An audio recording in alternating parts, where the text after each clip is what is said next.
Hello, dear learners. Welcome to this session on the subject e-commerce. E-commerce is an elective paper for the first year BCom students of Mangalore University. Let's proceed with the session 1. Session 1ನಲ್ಲಿ ನಾವು first chapter of ಇ ಕಾಮರ್ಸ್ನ meaning, definition, features ಮತ್ತು history of ಇ ಕಾಮರ್ಸನ್ನು focus ಮಾಡ್ತಾ ಇದ್ದೇವೆ.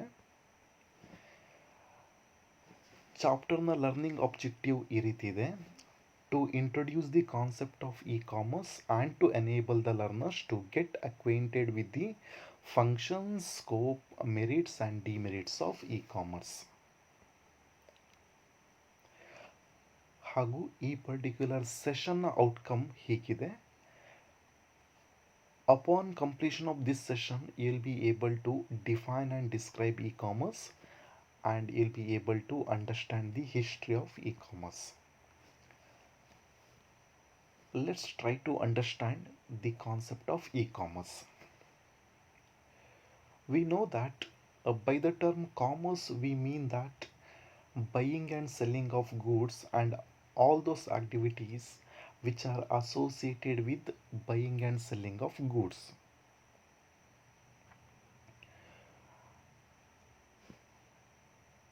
Commerce ಆಕ್ಟಿವಿಟೀಸ್ಗಳು ತುಂಬ ಹಿಂದಿನ ಕಾಲಕ್ಕೆ ಕಂಪೇರ್ ಮಾಡಿದರೆ ಮತ್ತು ಈಗಿನ ಆಕ್ಟಿವಿಟೀಸ್ಗಳಿಗೆ ಕಂಪೇರ್ ಮಾಡಿದರೆ ತುಂಬ ರೀತಿಯ ಬದಲಾವಣೆಗಳನ್ನು ಪಡೆದುಕೊಂಡಿದೆ.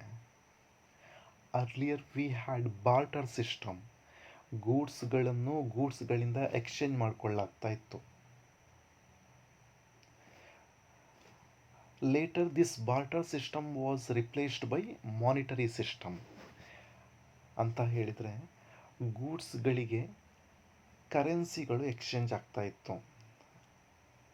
ಆದರೆ ಈಗ ಮಾನಿಟರಿ ಸಿಸ್ಟಮ್ಗಿಂತನೂ ಒಂದು ಸ್ಟೆಪ್ ಮುಂದೆ ಹೋಗಿದ್ದೇವೆ. Commerce transactions are taking place mostly on cashless and digitalised form. ಎಲ್ಲವೂ ಕೂಡ ಡಿಜಿಟಲೈಸ್ ಆಗಿದೆ, ಎಲ್ಲ ಕೂಡ ಕಂಪ್ಯೂಟರೀಕರಣಗೊಂಡಿದೆ.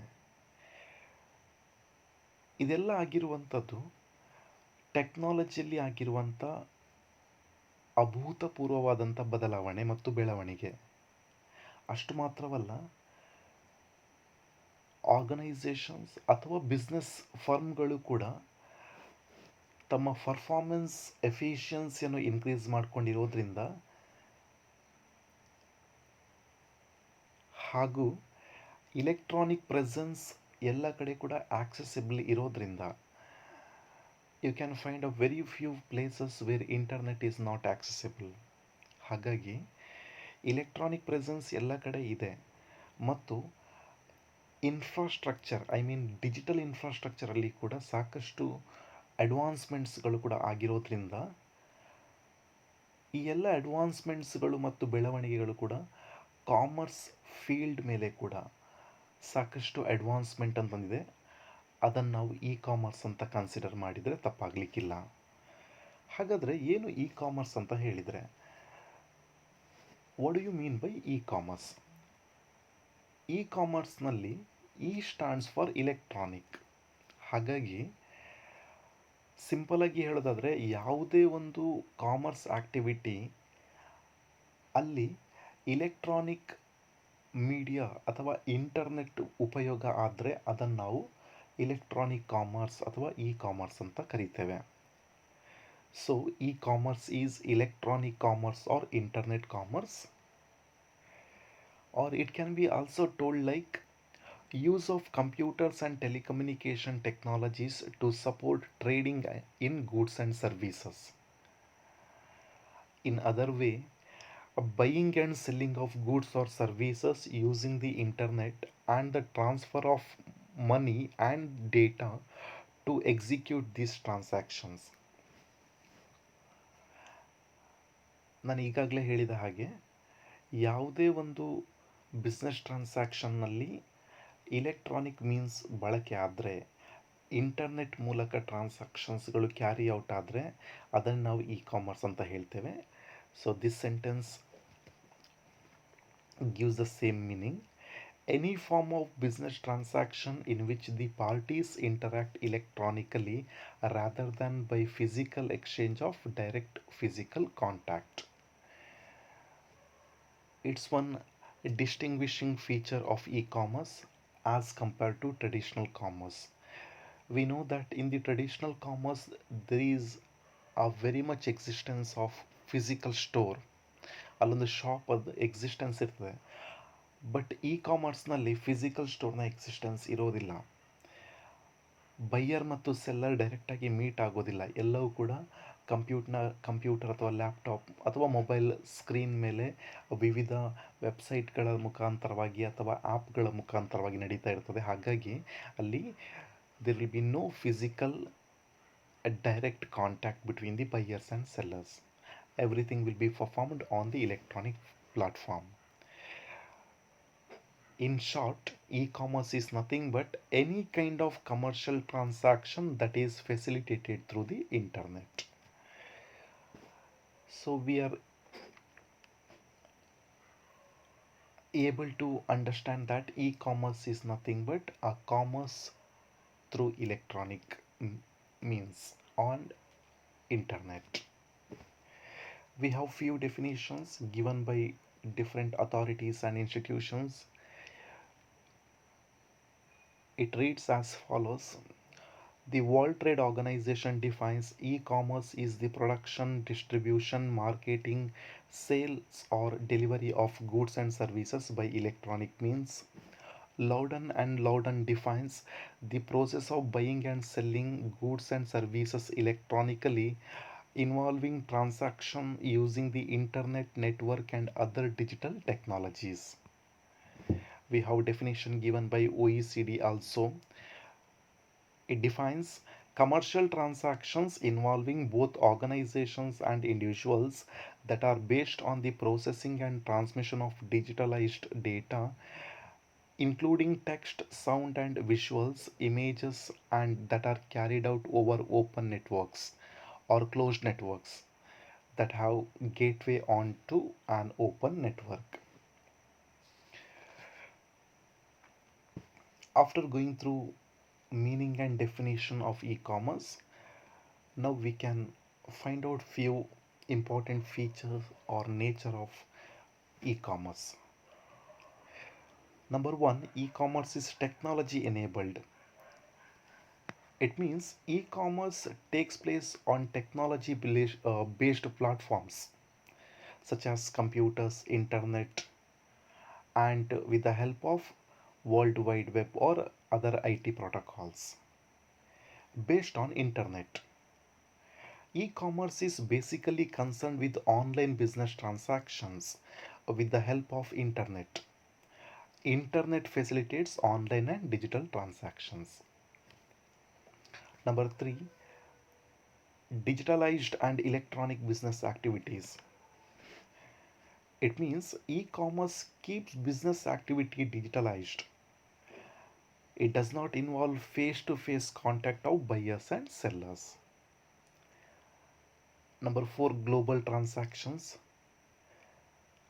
In e-commerce, business transactions are done through websites which can be accessed from anywhere around the globe.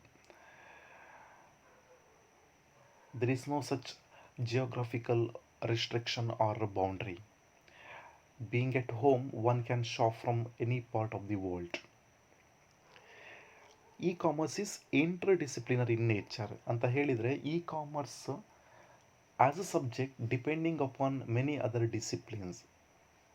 It depends on accounting, business law, computer science, customer behavior or consumer behavior, economics, engineering, finance, human resource management, management information system, marketing, robotics, so on. So ಇದೆಲ್ಲ different ನಾಲೆಜ್ಗಳ ಸಮ್ಮಿಶ್ರಣವೇ e commerce ಆಗಿದೆ. Next ಬಂದ್ಬಿಟ್ಟು universality. E commerce is IT enabled one, information ಟೆಕ್ನಾಲಜಿಯಿಂದ powered ಆಗಿರುವಂಥ ಒಂದು concept. ಹಾಗಾಗಿ information technology ಮತ್ತು ಇಂಟರ್ನೆಟ್ ಅವೈಲೇಬಿಲಿಟಿ ಇರುವಂಥ ಎಲ್ಲ ಕಡೆ ಕೂಡ ಇದು ಅಪ್ಲಿಕೇಬಲ್ ಆಗ್ತದೆ. So it has universality nature ಅಥವಾ ಫೀಚರ್, ಸಾರ್ವತ್ರಿಕ ಮೌಲ್ಯವನ್ನು ಹೊಂದಿರುವಂಥದ್ದು ಎಲ್ಲ ಕಡೆಗಳಿಂದ ಕೂಡ.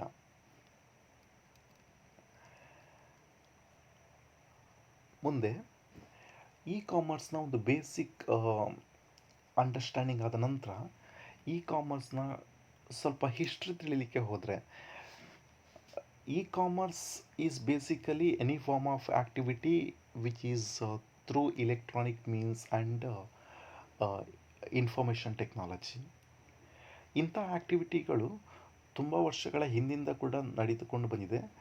ಅವುಗಳ ಕೆಲವು ಮೈಲ್ಸ್ಟೋನ್ ಸ್ಟೆಪ್ಸ್ಗಳನ್ನು ನಾವು ನೋಡ್ತಾ ಹೋದರೆ, ಪ್ರೆಸೆಂಟ್ ಇ ಕಾಮರ್ಸ್ ಏನು ನಾವು ನೋಡ್ತಾ ಇದ್ದೇವೆ ಅದು ಯಾವ ಥರ ಡೆವಲಪ್ ಆಗಿ ಬರ್ತಾ ಹೋಗಿದೆ ಅಂತ ನಾವು ಒಂದು ಬ್ರೀಫ್ ಅಂಡರ್ಸ್ಟ್ಯಾಂಡಿಂಗ್ ತಗೊಳ್ತಾ ಹೋಗ್ತೀವಿ ಅಂತಾದರೆ, in early 1970s electronic fund transfer EFT ಅಂತ ಹೇಳುವಂಥ ಒಂದು ಕಾನ್ಸೆಪ್ಟ್ ಬರ್ತದೆ. EFT ಇಲೆಕ್ಟ್ರಾನಿಕ್ ಫಂಡ್ ಟ್ರಾನ್ಸ್ಫರ್ 1970ಸಲ್ಲಿ ಫಂಡ್ ಟ್ರಾನ್ಸ್ಫರ್ ಮಾಡಲಿಕ್ಕೆ ಒಂದು ಇಲೆಕ್ಟ್ರಾನಿಕ್ ಫಂಡ್ ಟ್ರಾನ್ಸ್ಫರ್ ಸಿಸ್ಟಮ್ ಬರ್ತದೆ, which can be considered as a pioneer step in the field of e commerce. Electronic fund ಟ್ರಾನ್ಸ್ಫರನ್ನು ಫಾಲೋ ಮಾಡಿದ್ದು EDI, ಇಲೆಕ್ಟ್ರಾನಿಕ್ ಡೇಟಾ ಇಂಟರ್ಚೇಂಜ್. ಇದರಲ್ಲಿ ಆರ್ಗನೈಸೇಷನ್ಗಳು ಫೈಲ್ಸ್ಗಳನ್ನು exchange ಮಾಡ್ಕೊಳ್ತಾ ಇದ್ವಂತೆ. So ಇದು ಕೂಡ ಒಂದು ಮಹತ್ತರವಾದಂಥ ಒಂದು ಘಟ್ಟ ಇ ಕಾಮರ್ಸ್ನ ಬೆಳವಣಿಗೆಯಲ್ಲಿ. ಹೀಗೆ ನಡೀತಿದ್ದಂಥ ಸಂದರ್ಭದಲ್ಲಿ ಇಂಟರ್ನೆಟ್ ಎಮರ್ಜ್ ಆಗ್ತದೆ. ಇಂಟರ್ನೆಟ್ಟನ್ನು ಕಂಡುಹಿಡಿಯಲಾಗ್ತದೆ ಇನ್ ದ ಇಯರ್ 1969. ಅದು US ಗವರ್ನಮೆಂಟದ್ದು ಒಂದು ಪ್ರಯತ್ನ ಆಗ್ತದೆ, ಎಕ್ಸ್ಪೆರಿಮೆಂಟ್ ಆಗಿರ್ತದೆ. ಆಮೇಲೆ ಬೇಸಿಕಲಿ ಅಲ್ಲಿ ಇಂಟರ್ನೆಟ್ಟನ್ನು ಅಕಾಡೆಮಿಕ್ ಮತ್ತು ರಿಸರ್ಚ್ ಪರ್ಪಸ್ಗೆ ಯೂಸ್ ಮಾಡಿಕೊಳ್ಳಲಾಗ್ತದೆ, ಮತ್ತು ಲೇಟರ್ ಆನ್ ಅದು ಬಿಸ್ನೆಸ್ ಫೀಲ್ಡಿಗೆ ಕೂಡ ಎಂಟರ್ ಆಗ್ತದೆ. ಆ್ಯಂಡ್ ಇನ್ ದ 1990s ಇಲ್ಲೊಂದು ದೊಡ್ಡ ಅಥವಾ ತುಂಬ ಮುಖ್ಯವಾದಂಥ ಒಂದು aspect for e commerce concerned, which is world wide web. World wide web WWW, which can connect the world. So ಇದು ಬಂದ ನಂತರ ಅಲ್ಲಿ ಇ ಕಾಮರ್ಸ್ನಲ್ಲಿ ಅಥವಾ ಒಂದು ಕಾಮರ್ಸ್ ಫೀಲ್ಡ್ನಲ್ಲಿ ಮಹತ್ತರವಾದಂಥ ಬದಲಾವಣೆ ಶುರುವಾಗ್ತದೆ. ವರ್ಲ್ಡ್ ವೈಡ್ ವೆಬ್ ಆರಂಭ ಆದಮೇಲೆ .coms eBay.com ಆಗಿರ್ಬೋದು, Flipkart.com ಆಗಿರ್ಬೋದು, ಈ ಥರದೆಲ್ಲ .comಗಳು ಶುರುವಾಯಿತು. Entrepreneurs use to find this a way of doing a business. .comಸ್ಗಳು ಬಂತು, ಇಂಟರ್ನೆಟ್ ಸ್ಟಾರ್ಟಪ್ಸ್ಗಳು ಶುರುವಾಯಿತು. ಇದೆಲ್ಲ ಕೂಡ ಇ ಕಾಮರ್ಸ್ನ ಒಂದು ಬೆಳವಣಿಗೆನೂ ಮತ್ತೊಂದು ಲೆವೆಲ್ಗೆ ಕೊಂಡೊಯ್ತು ಅಂತ ಹೇಳಿದರೆ ತಪ್ಪಾಗಲಿಕ್ಕಿಲ್ಲ. ಹೀಗೆ .comಸ್ಗಳ ಜೊತೆಗೆ ಮತ್ತು ಇಂಟರ್ನೆಟ್ ಪ್ಲಾಟ್ಫಾರ್ಮ್ನಿಂದ ಬಿಸ್ನೆಸ್ ಮಾಡೋದ್ರ ಜೊತೆಗೆ ವಿವಿಧ ಆಯಾಮಗಳನ್ನು ಪಡ್ಕೊಳ್ತಾ ಹೋಗ್ತದೆ ಕಾಮರ್ಸ್. ಇ ಕಾಮರ್ಸ್ ಇದದ್ದು ಸಿ ಕಾಮರ್ಸ್ ರೂಪದಲ್ಲಿ ಕೂಡ ಇ ಕಾಮರ್ಸ್ ಫಾರ್ಮ್ ಆಗ್ತದೆ. C commerce is nothing but collaborative commerce. ಈ ಗವರ್ನಮೆಂಟ್ ಕೂಡ ತನ್ನ ಕಾರ್ಯಚಟುವಟಿಕೆಗಳಲ್ಲಿ ಈ ಗವರ್ನೆನ್ಸನ್ನು ತರಲಿಕ್ಕೆ ಪ್ರಯತ್ನ ಮಾಡ್ತದೆ. E learning, commerce, that means mobile commerce, ಇದೆಲ್ಲ ಕೂಡ ಎಮರ್ಜೆನ್ಸ್ ಆಗ್ತದೆ. In 2005 social networks started to receive quite bit of attention. Social networking sites, say for example Facebook, ಇದರಲ್ಲಿ ಕೂಡ ಹಾಗೆ ಬಿಸ್ನೆಸ್ ಮಾಡುವಂಥ ಆಪರ್ಚುನಿಟೀಸ್ಗಳನ್ನು ಕಂಡುಹಿಡಿಯಲಾಗ್ತದೆ. 2005ಇಂದ 2009 ತನಕನೂ ಕೂಡ ತಗೊಂಡಿರ್ಬೋದು. ಅಲ್ಲಿ ನೀವು ಫೇಸ್ಬುಕ್ ಅಥವಾ ಸೋಷಿಯಲ್ ಕಾಮರ್ಸ್ಗಳು, ಟ್ವಿಟರ್, ಫೇಸ್ಬುಕ್ನಂಥ ಸೋಷಿಯಲ್ ಕಾಮರ್ಸ್ಗಳು ಸೋಷಿಯಲ್ ಮೀಡಿಯಾದಲ್ಲಿ ಬಿಸ್ನೆಸ್ ಆಪರ್ಚುನಿಟೀಸನ್ನು ಸಾಕಷ್ಟು ಚೆನ್ನಾಗಿ ಬಳಸಿಕೊಳ್ತದೆ. ಇಲ್ಲಿ ಬಿಗ್ ಶೇರ್ ಹೋಗುವಂಥದ್ದು Amazon.comಗೆ, eBayಗೆ, ಯಾಹೂ ಕಂಪನಿಗಳಿಗೆಲ್ಲ ತುಂಬ ಚೆನ್ನಾಗಿ ಪರ್ಫಾರ್ಮೆನ್ಸ್ ಮಾಡ್ತದೆ. ರೆವಲ್ಯೂಷನರಿ ಗೂಗಲ್ 2001ನಲ್ಲಿ ಬಂದು ಗೂಗಲ್ ಒಂದು ಸರ್ಚ್ ಎಂಜಿನ್ ಮಾತ್ರ ಆಗದೆ ಕಮರ್ಷಿಯಲ್ ಆ್ಯಕ್ಟಿವಿಟೀಸ್ಗಳಿಗೆ ಕೂಡ ಸಹ ಒಂದು ಪ್ಲಾಟ್ಫಾರ್ಮ್ ಆಗ್ತದೆ. Cyber Monday, single day, they are the what we can say they are the witness for revolutionary scope for e commerce. Single day ಚೈನಾದಲ್ಲಿ ಹಾಗೂ ಸೈಬರ್ ಮಂಡೇ ಅಮೇರಿಕಾದಲ್ಲಿ, ಆ 2 ದಿನಗಳಲ್ಲಿ ಆ, ಕಲ್ಪನೆಗೂ ಮೀರಿದಷ್ಟು ದೊಡ್ಡ ಮಟ್ಟದಲ್ಲಿ ಸೇಲ್ಸ್ ನಡೀತದೆ, which is through e commerce platforms. So that shows that e commerce has a long way to go. Social commerce, f commerce, ಫೇಸ್ಬುಕ್ಕನ್ನೇ concentrate ಮಾಡಿಕೊಂಡು ಬಿಸ್ನೆಸ್ಗಳು ನಡೀತಾ ಇದೆ. ಹಾಗಾಗಿ ಎಫ್ ಕಾಮರ್ಸ್ ಅಂತ ಒಂದು ಫೀಲ್ಡ್ ಕೂಡ ಎಮರ್ಜ್ ಆಗ್ತದೆ. ತುಂಬ ಕಂಪನಿಗಳು ಸಕ್ಸಸ್ಫುಲ್ ಆಗ್ತದೆ, ತುಂಬ .comಗಳು ಸಕ್ಸಸ್ಫುಲ್ ಆಗ್ತದೆ. ಇಬೇ ಆಗಿರ್ಬೋದು, ಪಾಂಡೋರ ಆಗಿರ್ಬೋದು, ಝಿಲ್ಲೋ ಆಗಿರ್ಬೋದು, ಫೇಸ್ಬುಕ್ ಆಗಿರ್ಬೋದು, Amazon, so an successful business e commerce ಬಿಸ್ನೆಸ್ಗಳಾಗಿರ್ತದೆ. ಸೊ ಇದೆಲ್ಲ ಆಗಿರೋದ್ರಿಂದ ಇ ಕಾಮರ್ಸ್ನಲ್ಲಿ ಸಾಕಷ್ಟು ಸ್ಕೋಪನ್ನು ಫೈಂಡ್ ಔಟ್ ಮಾಡಿರೋದ್ರಿಂದ ಇ ಕಾಮರ್ಸ್ ಈಗ ಕೂಡ ಬೇರೆ ಬೇರೆ ರೀತಿಯಲ್ಲಿ ಆಯಾಮಗಳನ್ನು ಪಡೆದುಕೊಂಡು, ದಿನಕ್ಕೊಂದು ರೂಪ ಪಡೆದುಕೊಂಡು ವೈವಿಧ್ಯಮಯ ರೀತಿಯಲ್ಲಿ ಕೂಡ ಇ ಕಾಮರ್ಸ್ ಬೆಳವಣಿಗೆ ಹೊಂದ್ತಾ ಇದೆ.